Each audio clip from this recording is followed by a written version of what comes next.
भावनात्मक लगाव मानव स्वभाव है। जीवन अपनी गति से चलता रहता है। हम भी जीवन का साथ दे रहे होते हैं। दुनिया भर की तकलीफ केवल इसलिए सह रहे होते हैं कि ज़िंदगी में कोई ऐसा होता है जिसके होने से हमारी ये सारी मुश्किलें आसान हो जाती है। एक पिता फटे कपड़े को सिलकर इसलिए पहन रहा है क्योंकि उसे अपनी संतान के सुख से सुख मिलता है।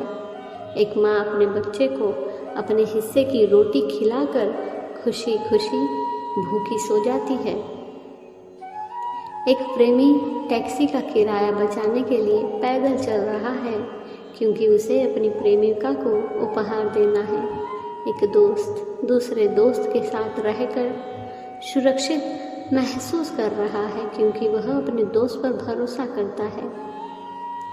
हम इंसान ऐसे ही तो हैं, जिससे दिल लग जाए उसके लिए खुद को मिटाने से भी पीछे नहीं हटते। लेकिन अचानक हम तब ठगे जाते हैं जब हमारे इस बलिदान की कीमत सामने वाले की नज़र में शून्य भी नहीं रहता। जो माता पिता जीवन भर कष्ट सहते हैं और उनका पालन पोषण करते हैं कि एक दिन उनके बच्चे इन कष्टों का अंत करेंगे। जब वही बच्चा कहता है, तुमने मेरे लिए क्या किया है, इस समय माता पिता का मन ठगा सा महसूस करता है। एक दोस्त जिस पर हम खुद से ज़्यादा भरोसा करते थे, वह मुसीबत के समय आपसे कहता है कि मैं आपकी परेशानी में नहीं पड़ना चाहता। दुनिया में ऐसे कई उदाहरण रोज़ सामने आते हैं जहां भावनाओं को नहीं बल्कि स्वार्थ को महत्व दिया जाता है।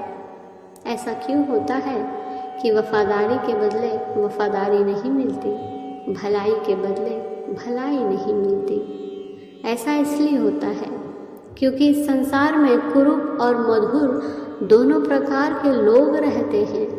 यह संभव ही नहीं कि हम हर समय अपने मनचाहे स्वभाव के लोगों से मिलते रहें। इस संसार में विधाता ने नाना प्रकार के जीवों और मनुष्य के भरण पोषण की गुंजाइश रखी है।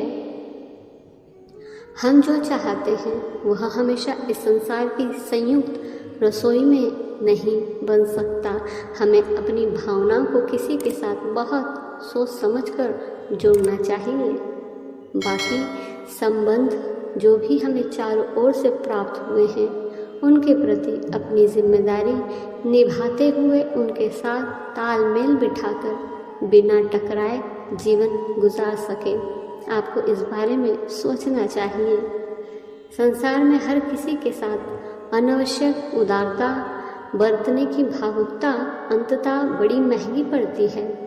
ऐसे अनेकों उदाहरण संसार में देखे जाते हैं जहां माता पिता अति भावुकता में अपनी जीवन भर की कमाई अपने बच्चे के हवाले करके दर दर ठोकर खाने को मजबूर होते हैं।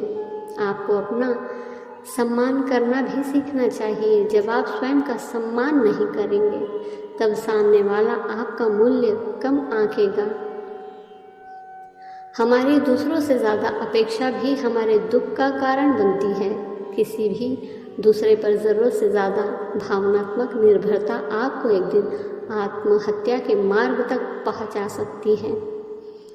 भावनाएं भगवान के लिए और विवेक संसार के लिए।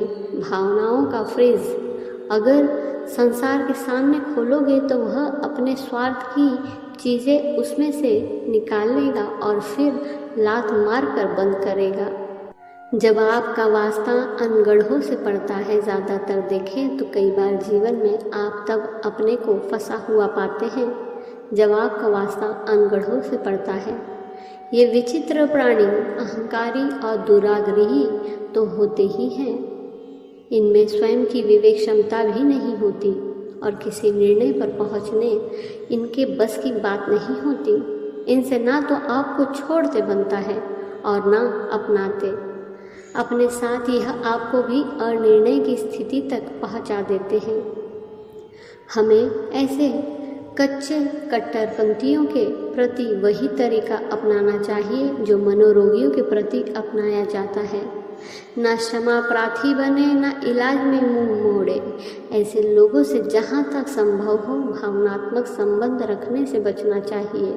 जो स्वयं अस्थिर है वह एक दिन आपको भी अस्थिर करेगा ही।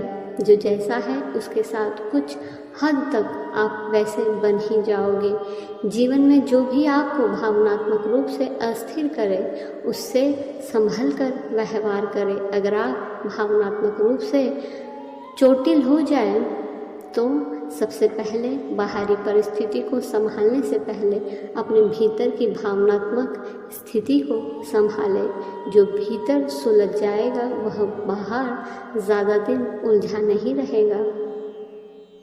खुद पर नियंत्रण किसी भी प्रकार के धोखे से बचने का सबसे बड़ा हथियार है।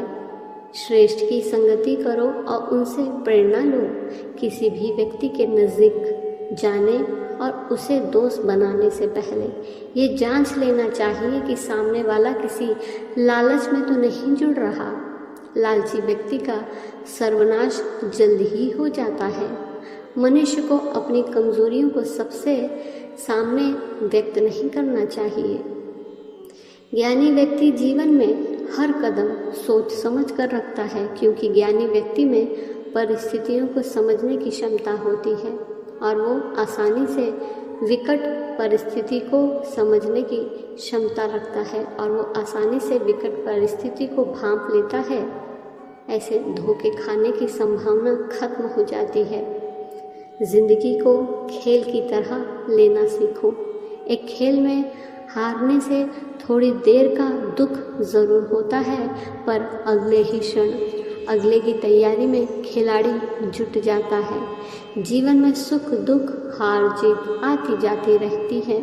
सबसे सीखकर आगे बढ़ने का नाम ही जीवन है। जो हो गया सो हो गया, लेकिन अब आगे सब अच्छा होगा और उसे आप ही अच्छा करेंगे, ऐसा विश्वास स्वयं को दें। जिस घटना ने आपको दुखी किया है उसको अपने से चिपकाए न रहे। बीती बातें भुला दे, आगे की सुधी ले। जो हुआ सो हुआ, उससे सीख लेकर जीवन आगे बढ़ने का ही नाम है।